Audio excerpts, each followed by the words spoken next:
The year is 1852. Dr. Wildman Whitehouse abruptly closes a successful medical practice in Brighton, England, and soon he leaves the medical profession altogether.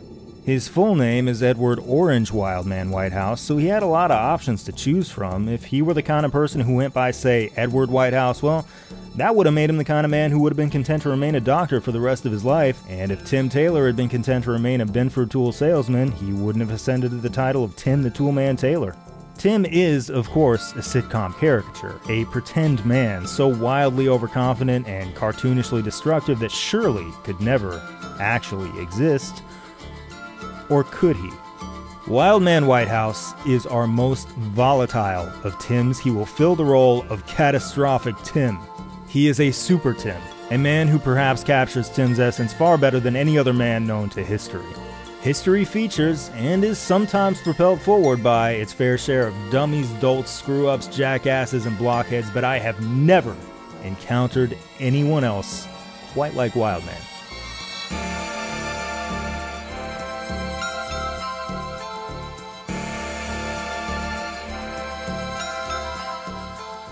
Wildman begins his next journey by following a proud and time-honored Claude tradition, dropping everything he's doing to follow a shiny, noisy object.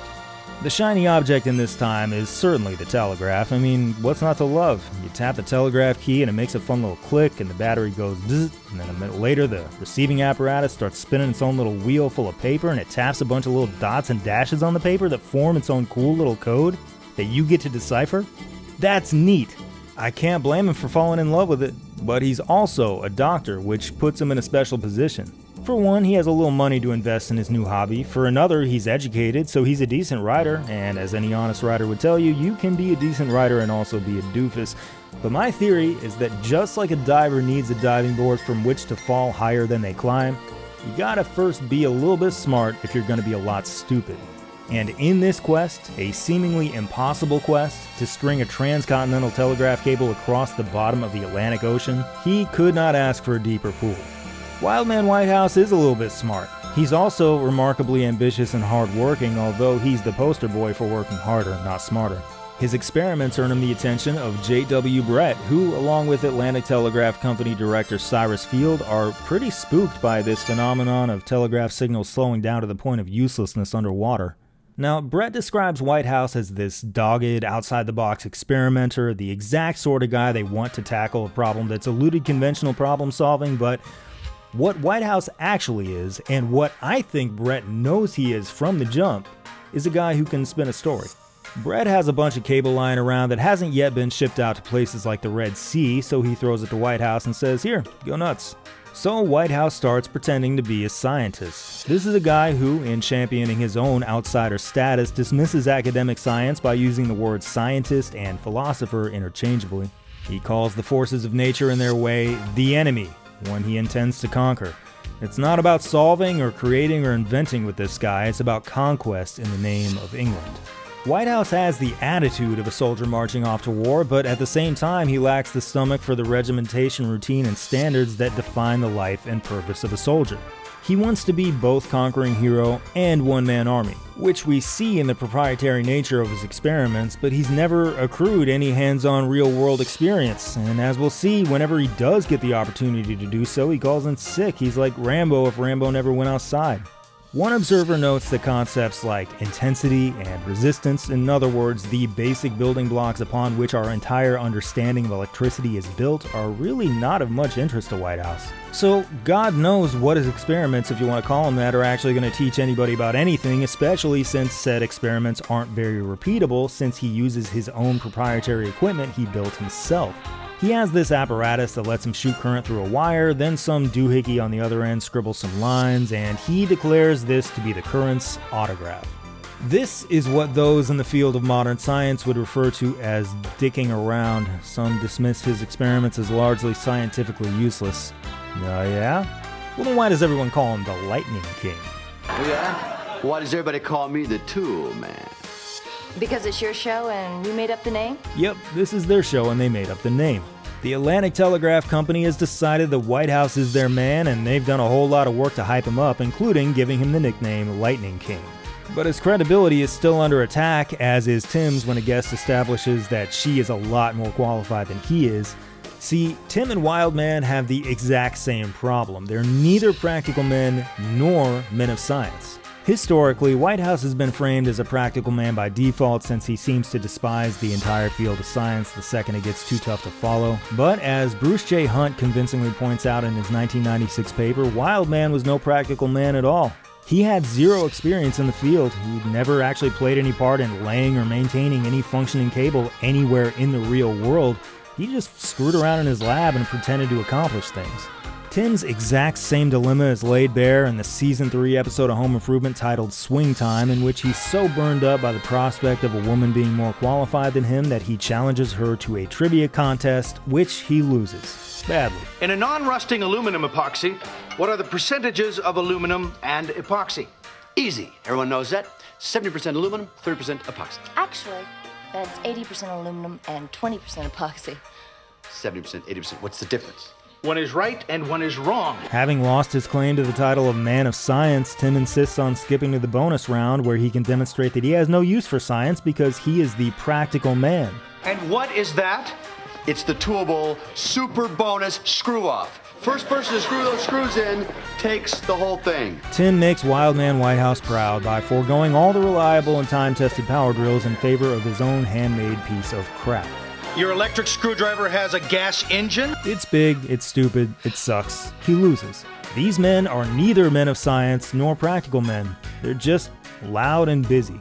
But loud and busy is enough to keep Tim the Toolman Taylor on the air for about a decade, and loud and busy is enough to earn Wildman the Lightning King Whitehouse a spot on the board of directors of the Atlantic Telegraph Company.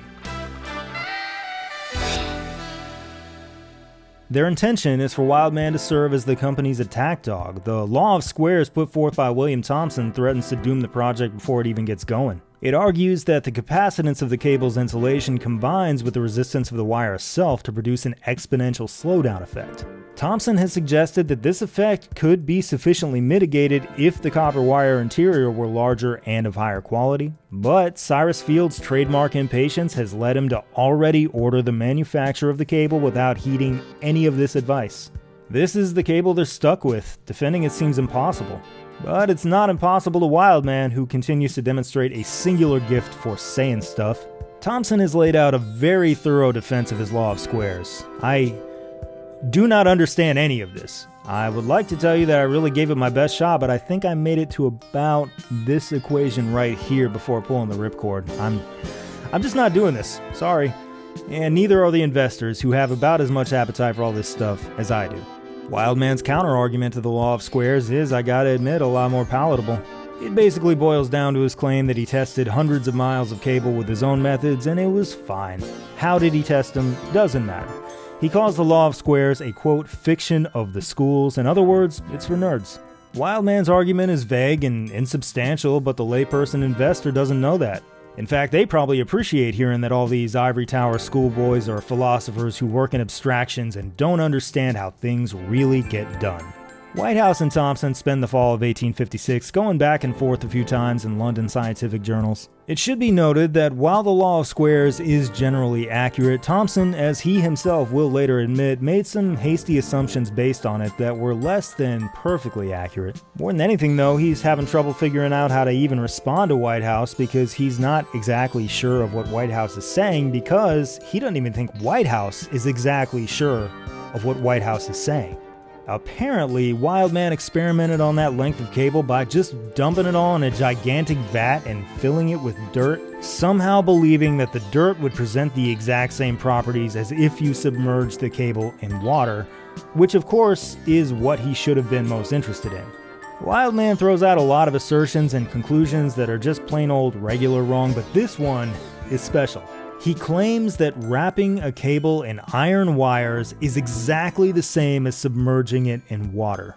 It's such an eccentrically stupid thing to say. In its own way, it's so dumb it's exciting. This is the Wildman Whitehouse experience though. Wildman doesn't conduct experiments, he just does stuff. Wildman doesn't construct arguments, he just says stuff. Pretending for just a second that Whitehouse is a scientist, he and William Thompson are as different as two scientists could possibly be. Whitehouse has accomplished nothing and is wildly impressed with himself. By the time Thompson reaches his later years, he'll be recognized as one of the greatest and most important scientists to ever live. Even now, in his early 30s, he holds more than enough clout in academic circles to end this guy's non-career. But Thompson's as humble as Wildman is not. He'll define himself by all the things he wasn't able to accomplish rather than all the things he was. Science humbles him. He's deeply religious but never feels the need to study theology because he believes God speaks to him through science. It's as though he has a healthy understanding of how small he truly is, in spite of all the praise and accolades thrown his way. These days, he's even less inclined to pull himself into an argument than usual, as he's spending most of his time caring for his ailing wife. I bet he also sees the writing on the wall. He knows that the 9 million variable equations that impress academia are not going to do anything to sway investors. He knows that the cable has already been ordered, and probably knows that this cable, as fundamentally crappy as it is nonetheless their best and only chance to make history. So, Thompson caves. He falls in line, writing, well, Whitehouse's experiments are probably consistent with the law of squares. It's probably some weird battery thing. The important thing is, he's got the practical men on board. Good work, everybody. It's gonna go great. He is, after all, an Al Borland, and Al Borland is a company man. Al's relationship with his employer, Binford Tools, was always deferential and subservient. It came from a place of gratitude, which is commendable even if the subservience itself is not. Let's now return to that Season 3 episode titled Be True to Your Tool, in which Tim and Al discover that Binford wants them to promote a substandard reciprocating saw. Tim insists they go to company headquarters personally to voice their concerns. Why did we have to come here? You know I'm not good at confronting superiors. Al, you got to speak up. If a kiss-up like you has a complaint, he'll take it seriously. This was one of the only times Tim was ever right. So the president of Binford shows up and right here, stop the tape. I didn't make this connection until way late in production, but you remember how I established that Cyrus Field has graduated from being Tim to being Binford Tools? And you remember that story about his globe in the office, and from that point forward, he always made it a point to be the globe guy? Well, here you go.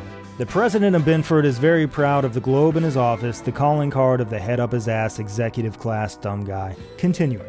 It's an inferior tool. Both Al and I agree. Is this true, Al?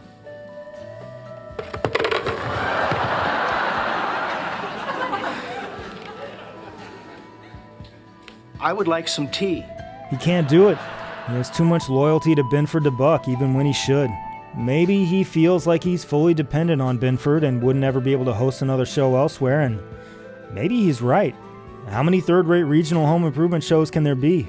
Similarly, Thompson seems to know that the Atlantic Telegraph Company, as lacking as it is nonetheless the only outfit that presents even a remote chance of successfully laying a transatlantic telegraph cable. So, he joins up as an unpaid advisor, probably in the hope that he'll be able to help squeeze some kind of miracle out of this thing.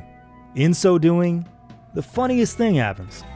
William and Wildman don't just make peace with each other, they become buddies.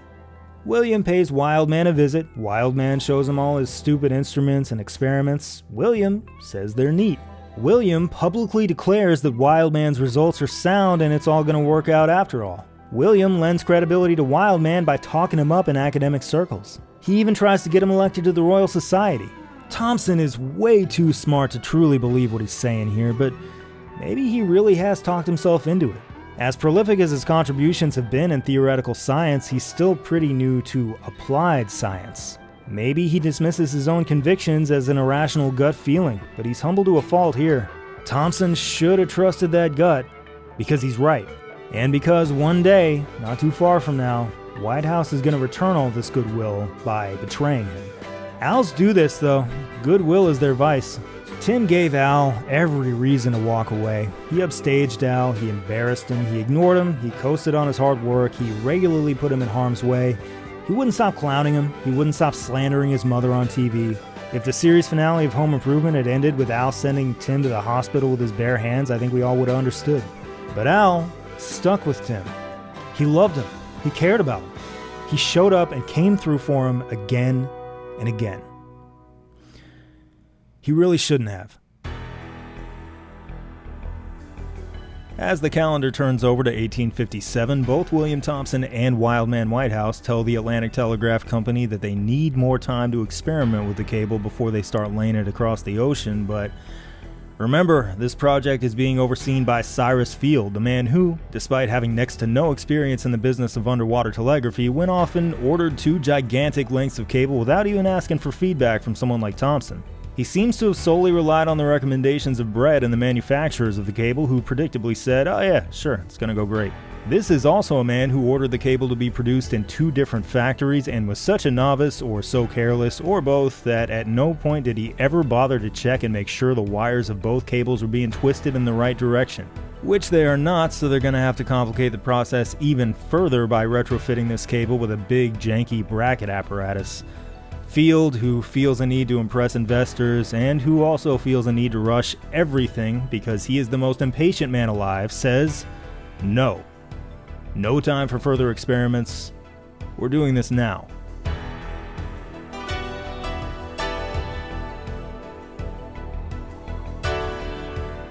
Two ships have been commissioned. One is the USS Niagara, a steam frigate that, at 328 feet in length, figures to be one of the largest warships ever built as of 1857. The other is the HMS Agamemnon. Compared to the Niagara, she's a little fella, about 100 feet shorter in length. She's also purely a wooden vessel, lacking the Niagara's iron ribbing in the hull. These 2 ships will start from the inland waters east of Valentia Island, perhaps the least Irish-sounding place in all of Ireland. The most treacherous segments of this cable's path figure to be the 2 stretches where it approaches land in Ireland and Newfoundland, given the rapid rise in the seafloor elevation and the rocky terrain, so placing the point of landfall here helps them at least avoid the extra trouble of contending with the brutal currents of the open ocean. Additionally, these shore-end stretches of 10 or 15 miles will be made up of a special cable construction that's a lot thicker and tougher than the dime-sized design that'll make up the vast majority of the cable. The Niagara and Agamemnon will sail together across the Atlantic and pay out this cable off the stern, with the Niagara going first. Once the Niagara runs out of cable, they'll splice it to the length of cable carried by the Agamemnon, which will lay the cable the rest of the way to Newfoundland. This end will terminate at a little coastal village called Heart's Content. The U.S. Navy has used primitive yet surprisingly accurate sounding technology to roughly estimate the undersea terrain across this stretch of the North Atlantic, which appears to be so friendly to this project that it's been called the Telegraph Plateau. This elevation chart is dramatically upscaled vertically just so you can see the rapid rises near the continental shelves as well as the mid-Atlantic ridge in the middle, but it's actually pretty flat and nowhere near as deep as some other oceans around the world, with a maximum depth of a little less than 15,000 feet. This will still be enough to produce enormous hydrostatic pressure on the cable's insulation, which is a big reason why it won't behave quite like it does in above-ground testing.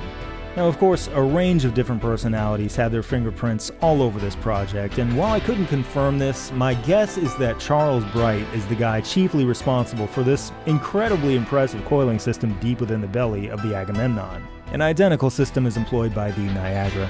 It's born of ingenuity, experience, and a true understanding of the cable they're working with.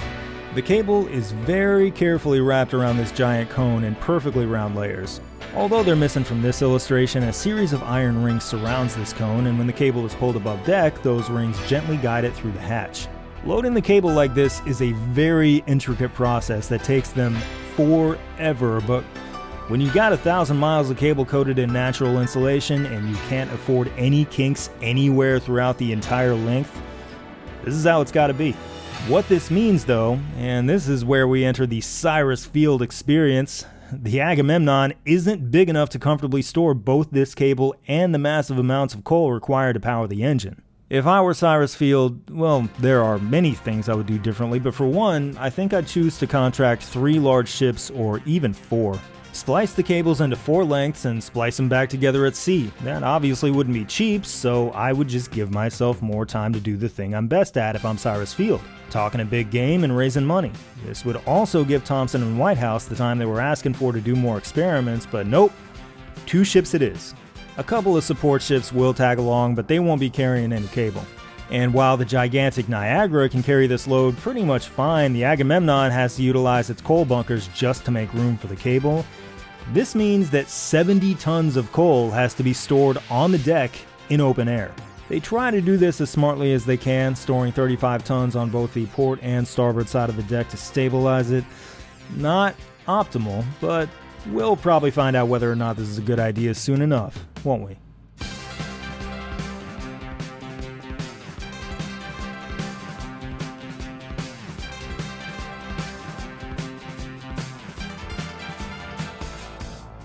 When the two ships sail into Valentia Bay, practically everyone in County Kerry is there to greet them. This part of Ireland is like the vast majority of places on Earth in this time, in that nothing ever happens here. So it's nice that they're treated to the opening stage of what figures to be one of the most impressive feats in human history to this point.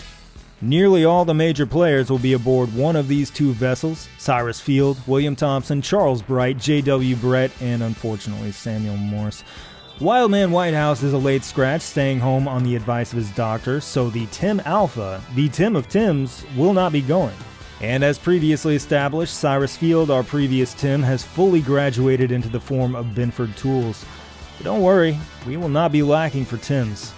These ships will be filled with maybe a couple of Als, surrounded by hundreds of Tims. Believe you me. At dawn on Thursday, August 6th, 1857, the Niagara and Agamemnon are sent off by throngs of adoring onlookers. As they disappear from view out of Valentia Bay and into the open ocean, the Niagara begins to pay out the heavier shore-end cable from her stern. Now, the paying out machinery is a pretty sophisticated and impressive thing. It's designed to gently pull the cable up from one of these cone apparatuses below decks and just as gently spin it over a big wheel, with workers stationed all along the line to keep an eye out and make sure it's being guided along properly. This wheel also has a brake system on it that its chief operator, Charles Bright, can apply in the event that they're letting go of the cable too quickly. This is important because when dropped underwater, the weight of the cables can act. The cable has broken. 5 miles into their journey, the cable has broken. The line got caught in the machinery, probably because they're still at the phase where they're laying out that thicker shore-end cable, and possibly because this is the fate that most often befalls the toolman. Whenever the writers wanted to bottle up an episode with a simple Tim goof, they'd just tie some cable to him and shove him off the roof. Guys, don't let go of that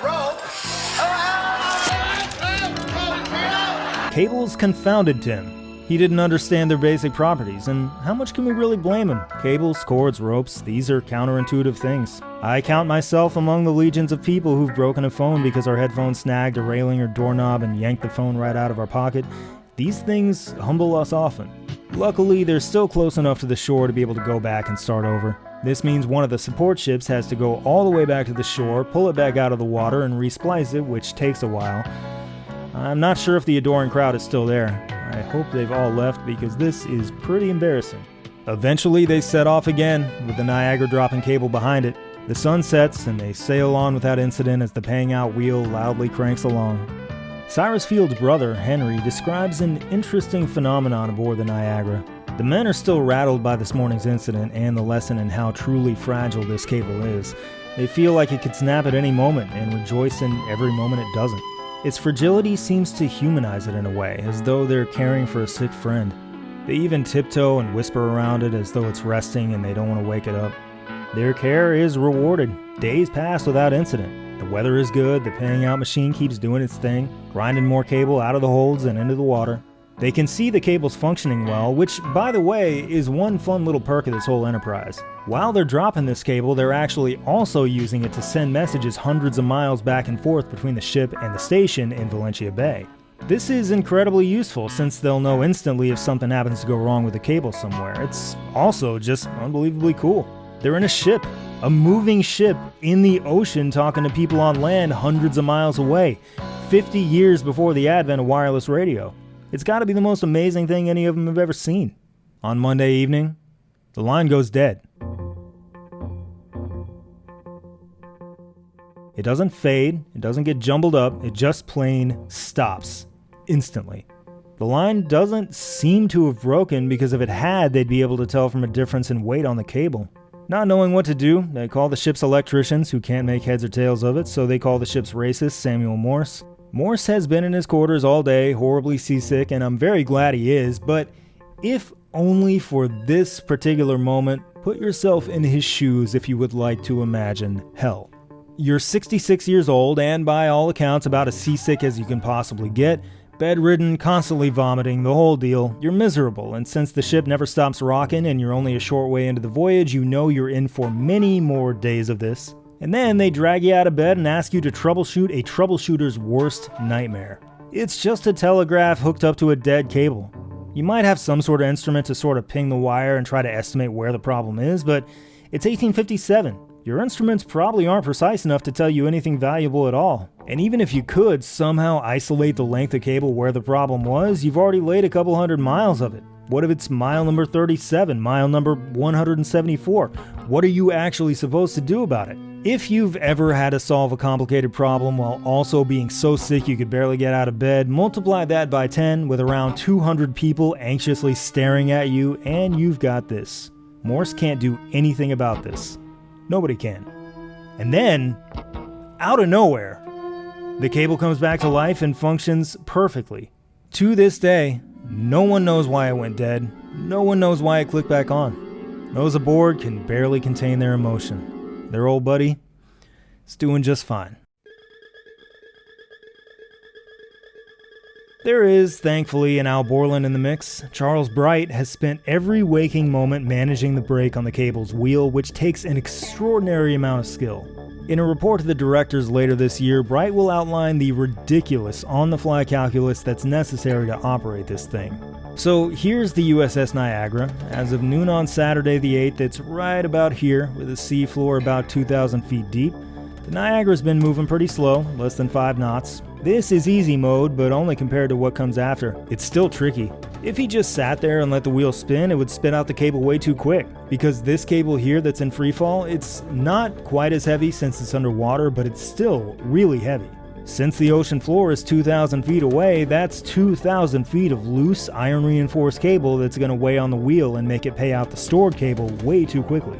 Which, of course, is where the brake comes in. This wheel manipulates a very powerful brake that applies literal tons of resistance to the wheel. It requires finesse. You never want to slam on the brake since that would jerk the cable, which is a great way to break it. How much resistance you want to apply depends on a few factors. A big one is how fast the ship is moving, another is how the undersea terrain is changing. Saturday the 8th through Monday the 10th are critical because these are the days when the Niagara creeps very slowly over the transcontinental shelf. That's this monster over here. Again, this scale is warped for the sake of illustration just so you can see it, but down here I'll keep everything perfectly to scale just so we can get a picture of how quickly this terrain drops off. The Niagara keeps on scooting along over this shelf, and over a span of just 30 miles or so, the ocean floor drops way off. What used to be 2,000 feet of water is now about 12,000 feet, meaning there's 6 times as much heavy iron cable hanging loose in the water, 6 times the strain.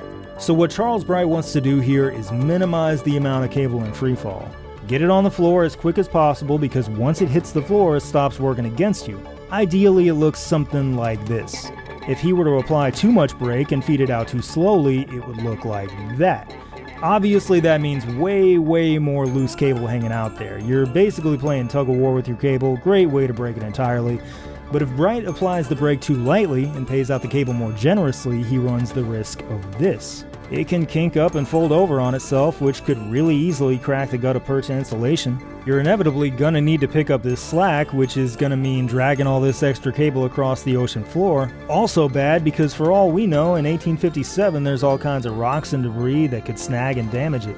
So in order to maintain this ideal form, Bright has to perform constant on-the-fly calculus and track a number of variables. Where is the ship? What does the available data say about the ocean depth at this particular location? How fast is the ship moving? Are the winds picking up? Will those winds suddenly speed them up or slow them down? Hey look, there's more strain on the cable than there's supposed to be. Is there some invisible undercurrent taking hold of it? Should you ride it out or do something about it? Is one of the coils of cable running low? Is it time for the ship hands to splice in a new cable? Have they happened to notice a weak spot in the insulation? Do you need to slow it down and buy him some time to repair it? Bright has to take all of these things and more into account every moment in order to gently lay down this cable on a surface 2 miles away that he cannot see. Imagine being Charles Bright and obsessing over this for, 18 hours a day, maybe more, for 3 days straight. It's amazing he hasn't suffered a nervous breakdown, but having laid undersea cables before, he's probably the best person on Earth at this particular job. It's now Tuesday the 11th at around 3:30 in the morning. Everything's moving like clockwork. Bright has decided he's going to take 5, so he puts a less experienced mechanic in charge so he can make some rounds across the ship. Perhaps the greatest and most iconic stunt in the history of tool time occurs in Season 4. The boys head off-site to demonstrate how a gigantic hydraulic crane works. Al is licensed to operate this crane and is experienced in its operation. Tim is not. Let me jump inside and show our viewers some of the controls. Maybe I should be... Hold on a minute. Tim. Bright doesn't say exactly how far he gets to the other end of the ship, how many steps he's able to take before he stops hearing the paying out machine. It's gone silent, and he knows exactly what that means. He sprints back as fast as he can, yelling, "Brakes! Brakes!" Tim, your foot! Don't hit the brake release! What? This is almost certainly the most expensive goof throughout the entire 8-season run of Home Improvement. It's tough to precisely calculate how expensive this goof is in the immediate wake of the cable snapping and falling to the ocean floor. Bright had yelled and screamed at his mechanic to ease off the brake, but apparently he just didn't hear him. 380 miles of cable, gone instantly, because the wrong man had his hand on the brake for what? 30 seconds? A few months later, they do manage to scoop up and recover about 50 miles of it, but the remaining 330 or so miles are left to sit on the ocean floor for eternity. The mission is over. The Niagara and Agamemnon head home. The estimated losses from the cable alone total about 12 million modern American dollars, but these men don't care about that. It's not their money. They've just experienced the loss of their friend, one they'd spent days caring for. None of them speak. Most of them cry.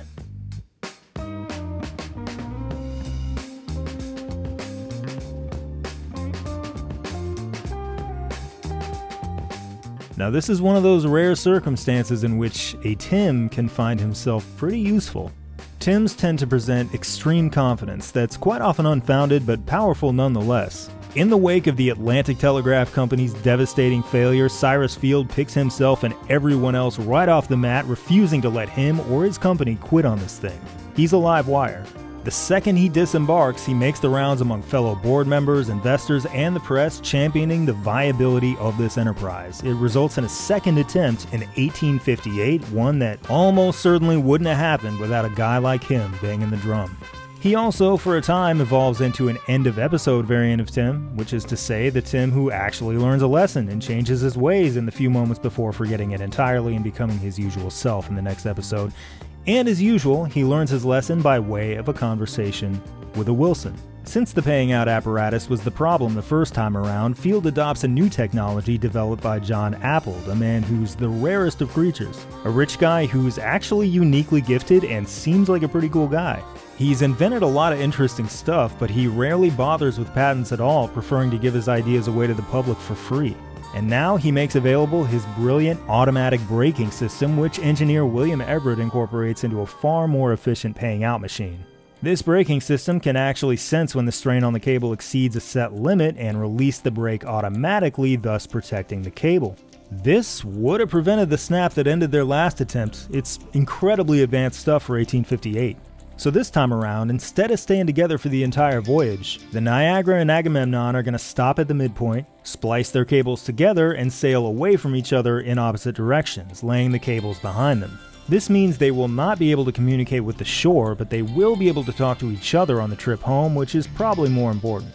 Many of the key players will still be on board, with Field on the Niagara and Thompson and Bright on the Agamemnon. Morse has had enough seasickness and is staying home, but Wildman Whitehouse, after missing the last trip for medical reasons, will be on this one. Finally, he'll be able to accrue some practical, real-world experience. Actually, strike that. Thompson has to take his place after Wildman bails at the last minute. This is becoming a theme. Wildman Whitehouse, the Lightning King himself, has been talking a pretty big game for someone who missed the first historic voyage, is offered a second chance, and this is this one too. Both his peers and future historians are starting to roll their eyes at his explanation that he's missing these trips for legitimate medical reasons. And while none of us can really know for sure, listen, the guy's a Tim. And Tim is a bullshitter. You see, I think you're avoiding this again. Every time we go to make an appointment with the lawyer, we end up canceling it. Usually because you come up with some bizarre physical ailment. Do not. The last time we didn't go because your hair hurt. Here, Tim's dodging an appointment to see a lawyer about his will. He doesn't want to even imagine a future that doesn't include him because he doesn't want to confront conditions he can't control. This is also Wildman's deal. Bruce J. Hunt's work, as you've probably noticed by now, offers an invaluable window into the type of dude Wildman is, and Hunt notes that Wildman always keeps his methods and experiments proprietary. It's part of the reason why Thompson had so much trouble critiquing him.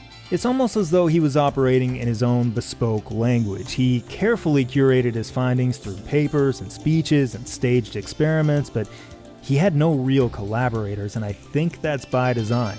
It allowed him to ensure that no one could identify or call out his bullshit. It offered an enclosed, controlled environment that, were he to board the Niagara or the Agamemnon, he wouldn't have. Well, get well soon, Wildman.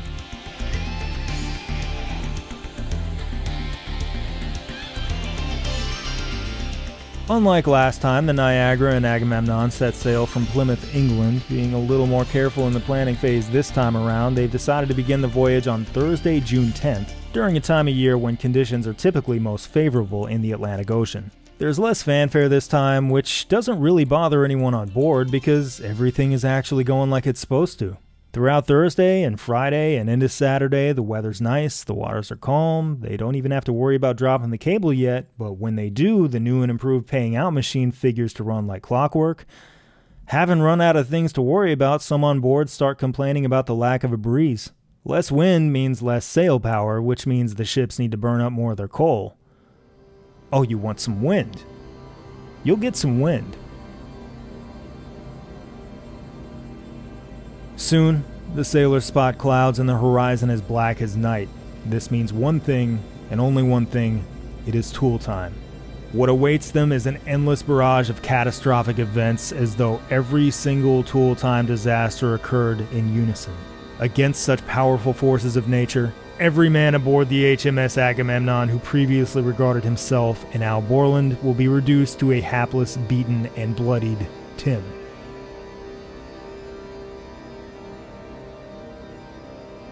On Saturday the 12th, the barometer begins to drop, the winds pick up, and rain starts falling. On Sunday, a storm pulls in.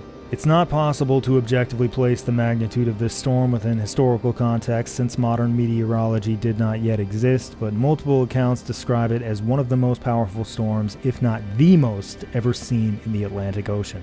There are many grizzled old sailors on board who've sailed all over the world and think they've seen everything. They haven't. From here forth, we'll rely on the account of London Times correspondent Nicholas Woods, who's aboard the Agamemnon. Sunday the 13th, things become fierce in a hurry. The gigantic Niagara, with its state-of-the-art iron ribbing, is having some trouble given all the weight she's carrying, but the smaller Agamemnon, who's carrying about as much, is in a lot more trouble. She's rolling over the waves from side to side, and her wooden beams are cracking so loudly they sound like gunfire. Deckhands work all throughout the night without sleep. On Monday the 14th, the barometer falls even further. The sun appears briefly, but the ships are hit with a gale so loud that nothing, not even orders yelled from officers, can be heard. Then the storm returns and hits even harder than it did the day before. Woods will use the word desperate. Suddenly, everyone gets a bit worried about what all this agitation will do to the cable stored in the holds, as well as the 70 tons of coal stored above decks, but after securing them, it seems like they'll stay in place. On Tuesday the 15th, the barometer rises and the storm eases up just a bit, but it's still knocking the Agamemnon all over the place. She's just not a very nimble ship and can't navigate the waves as well as the Niagara despite being much smaller. Carrying all this weight makes it tougher, to the point where she just kind of has to plunge headfirst right down into the waves and take her medicine all at once. She takes so many head-on shots that one of the main beams completely snaps and has to be rigged back together. It goes on like this for 4 more entire days. Everyone on board the Agamemnon is physically and emotionally spent. On Saturday afternoon, the barometer finally begins to inch back up and the storm lays off. And then the sky turns black again. Every hardened sailor sees it and becomes pale in the face. They know the worst is yet to come. They now enter the tool time singularity. By Saturday night, about 6 days into this onslaught, the Agamemnon is rolling a full 30 degrees from side to side. Once again, the gale force wind makes it impossible to hear anything or anyone, which is perhaps just as well because everyone is too preoccupied with keeping themselves alive and on board to do anything else. Sailors are wrapping their arms around beams and hiding themselves in corners just to keep the storm from grabbing them and throwing them overboard. This is the persistent state of things, not for a few moments, not for a few minutes, but for hours and hours and hours. Even this is yet another opening act. It's getting worse. Woods declares that what follows almost defies description, although not for lack of effort. Salt water crashes in and begins to flood the lower decks. The Agamemnon creaks over and nosedives into the trough of a gigantic wave, and while it somehow remains intact, everything that isn't bolted down goes flying. The sacks holding dozens of tons of coal bust open and spray so much coal dust that the men cannot see their hands in front of their faces. Everything made of glass shatters. William Thompson, like everyone else, is fighting for his life. He tries in vain to save his equipment until it's mostly smashed to pieces and his cabin is flooded entirely. With everything below decks now becoming a death trap, all hands get to the main deck where no one can keep both feet down for more than a few seconds at a time. The storm throws everyone on board back and forth, but soon gets bored of that and now starts prying loose the main deck's barge, which certainly weighs several tons, and starts sliding it and knocking it around the deck. Anyone who can't get out of its way is dead. The Agamemnon is now lurching sideways at a full 45-degree angle, then suddenly and violently 45 degrees the other way. Back and forth like this, over and over and over. At this point, she is no longer being bullied or punished or beaten. She is being devoured.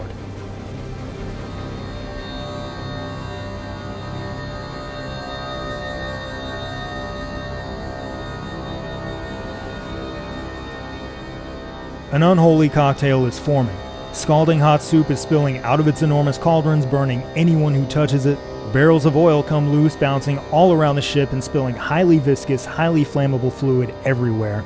Barrels of copper sulfate come loose. Copper sulfate, which makes your eyes and skin feel like they're on fire upon contact, now slushes together with this slurry of hot soup, oil, salt water, and coal dust. It covers everything and everyone is too shit scared to notice or care. The Niagara, which hasn't been nearly as bad off, helplessly watches all of this unfold.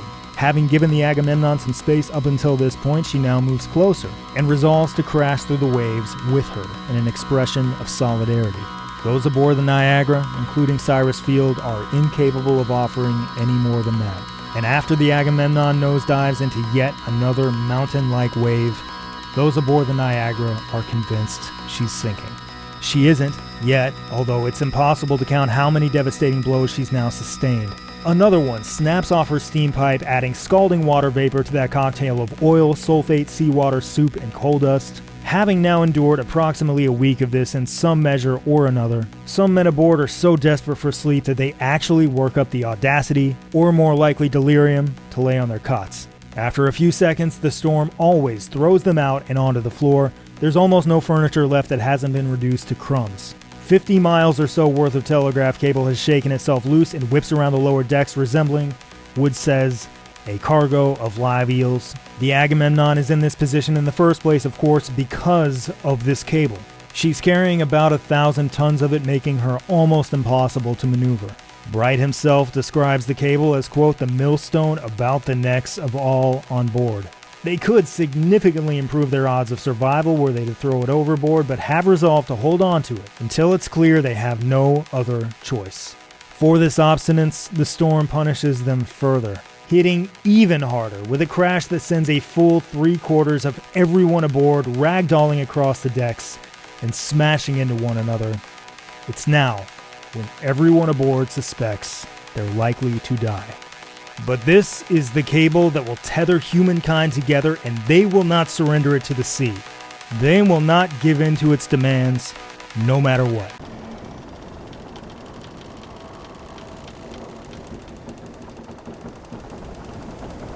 Day breaks on Tuesday, the 22nd.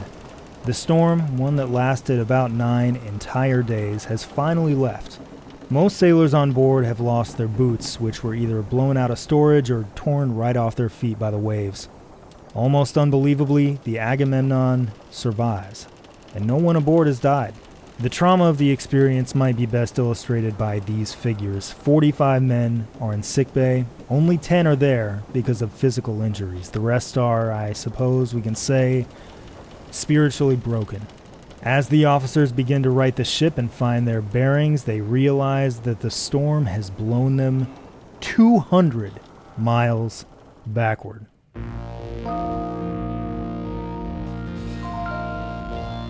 Having visited hell for a whole week and change, the Transatlantic Telegraph project now feels like an afterthought.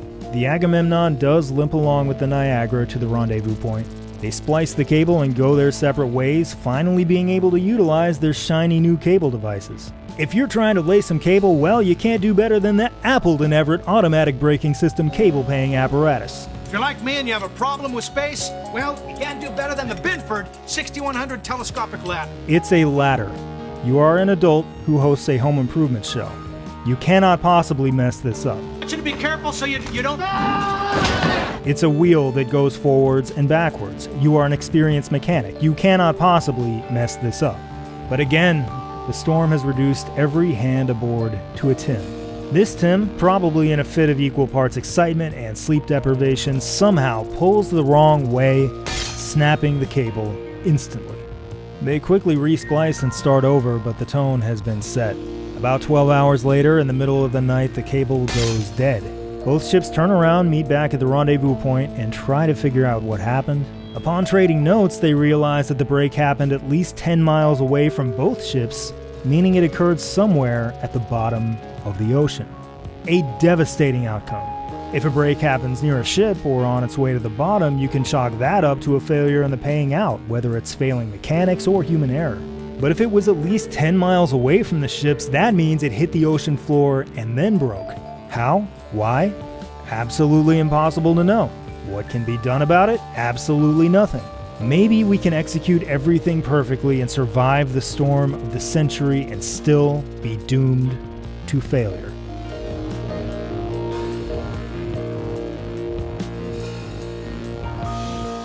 Defeated in every sense, they resolve to try one last time. This time they agree that if the ships get further than 100 miles from the rendezvous point and the cable breaks, that's it. They give up and go home for good.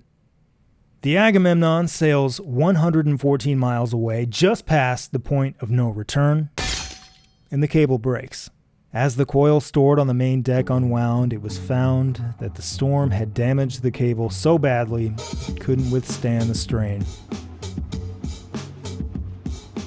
And still, Cyrus Field will not stay on the mat.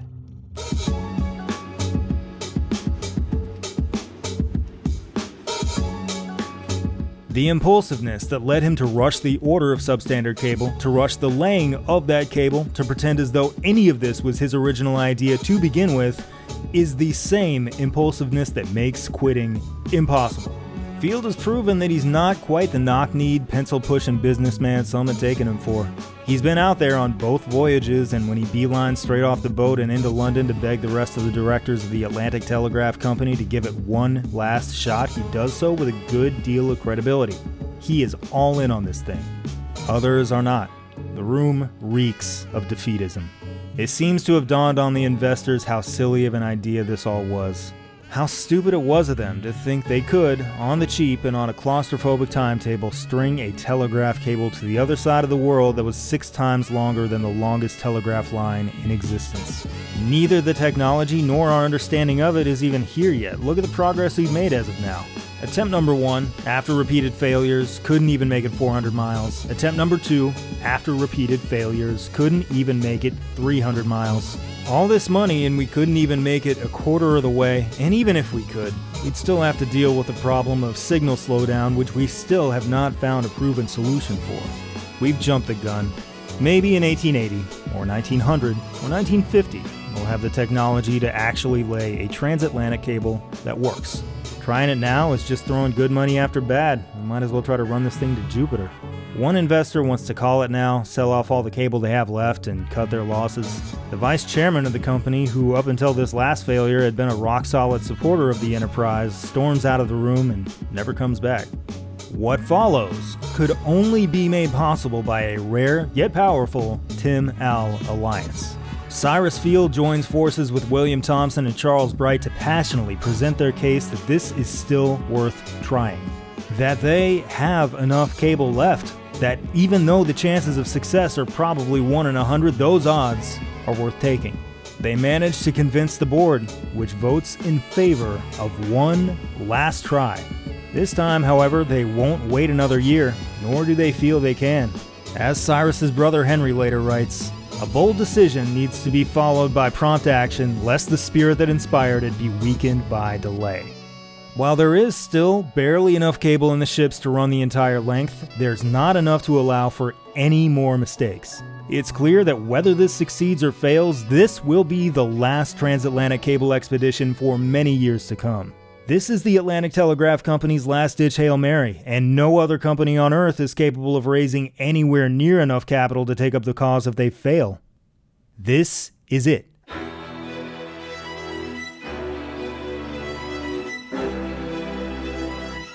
William Thompson, who weeks ago barely escaped the Agamemnon with his life, was only there to begin with because he was taking the place of Whitehouse, who'd called in sick. Clearly, Thompson could use a break. But Whitehouse now calls in sick a third time. Not that much of a surprise, given that he previously promised to go on a practice run, then suddenly bailed on that at the last minute too. But while he misses out on yet another chance to make history, it won't be long before he finds another much more spectacular way to become world famous. Don't worry about him. On July 17th, 1858, just weeks after the last trip ended, the Niagara and Agamemnon, which has somehow already been made seaworthy again, sail out of the Cove of Cork to the rendezvous point. No one on the shore waves or cares. The consensus among the media, the public, and even many of those on board is that this is a joke. For the second time in about a month, the Agamemnon and Niagara splice the cables and part ways. Not long after, a whale surfaces near the Agamemnon, very close to the cable. They hold their breaths. The ship has faced every other kind of disaster, why not this one? The whale grazes the cable, but then backs off and lets them continue on their way. Only hours later, though, the great storm of June 1858, despite having dissipated in a previous voyage weeks ago, now prepares to deliver one final, likely fatal blow. Field, Bright, and Thompson understand that all these hundreds of miles of cable may have sustained damage from the storm, that being coiled up and hidden, they can't see or know about. Consequently, they're paying out the cable at a very conservative rate that limits its strain to 1,700 pounds. At around 8 p.m., the coil unwraps to reveal a segment of cable that's badly damaged. It's set to go overboard in about 20 minutes. This is not an operation in which they can safely hit the pause button. If they abruptly stop the ship or apply too much brake, prior experience has taught them that the resultant jerk in the cable would probably snap it. They're on the clock.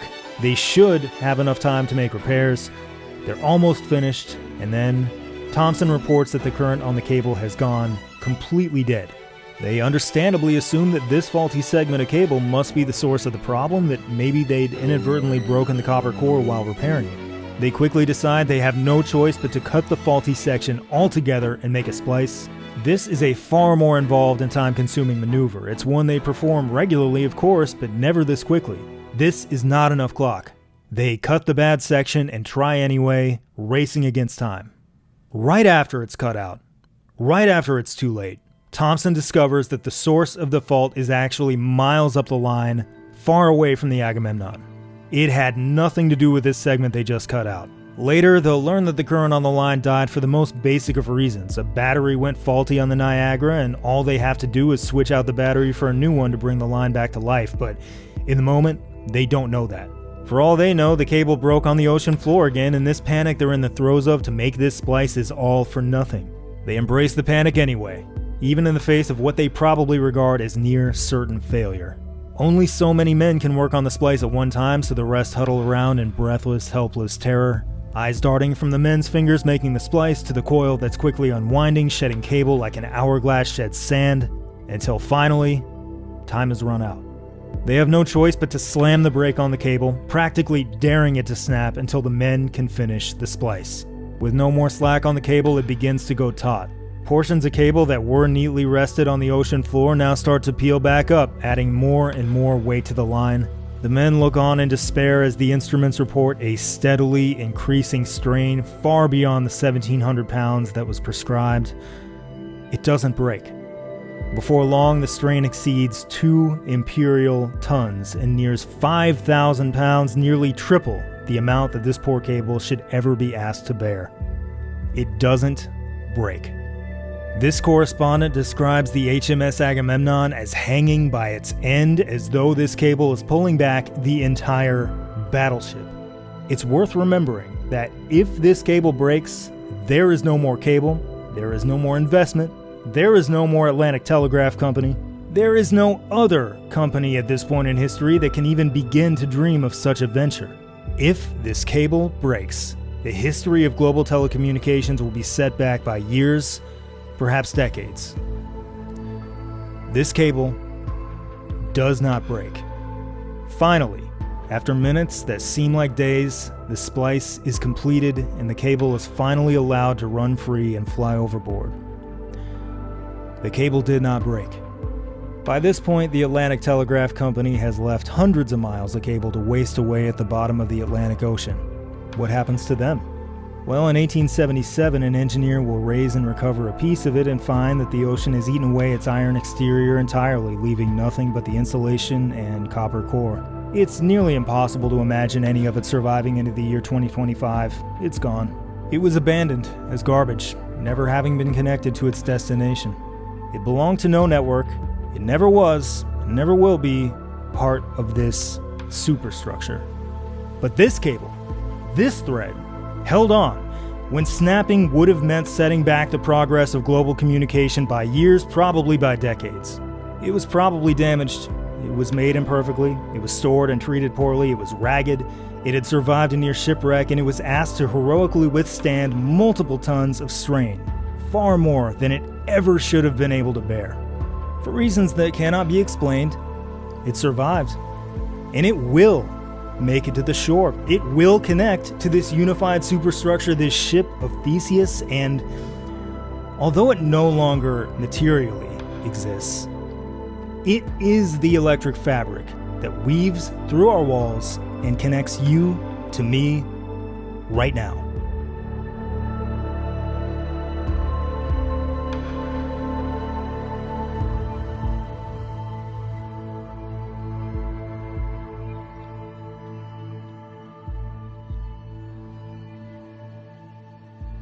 In the middle of the night, on August 4th, 1858, Cyrus Field lowers a boat from the Niagara and rows to the Newfoundland shore.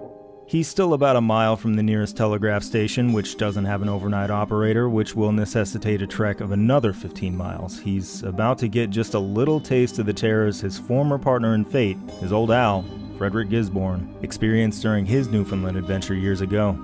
It's easy to get turned around, it's pitch dark, it's sparsely populated. So many things in this part of the world are confusingly named. There are adjacent towns called Heart's Content, Heart's Desire, and Heart's Delight. See this lousy rock? It's called Lousy Rock. See this random island? It's called Random Island. See this town? It's called Dildo. I don't know what to tell you. Take it up with James Cook. At last, Field finds the telegraph office. At 6 in the morning, the transatlantic cable is connected to the station. Currents are sent and received from the Agamemnon off the coast of Ireland. Signals are strong. It lives.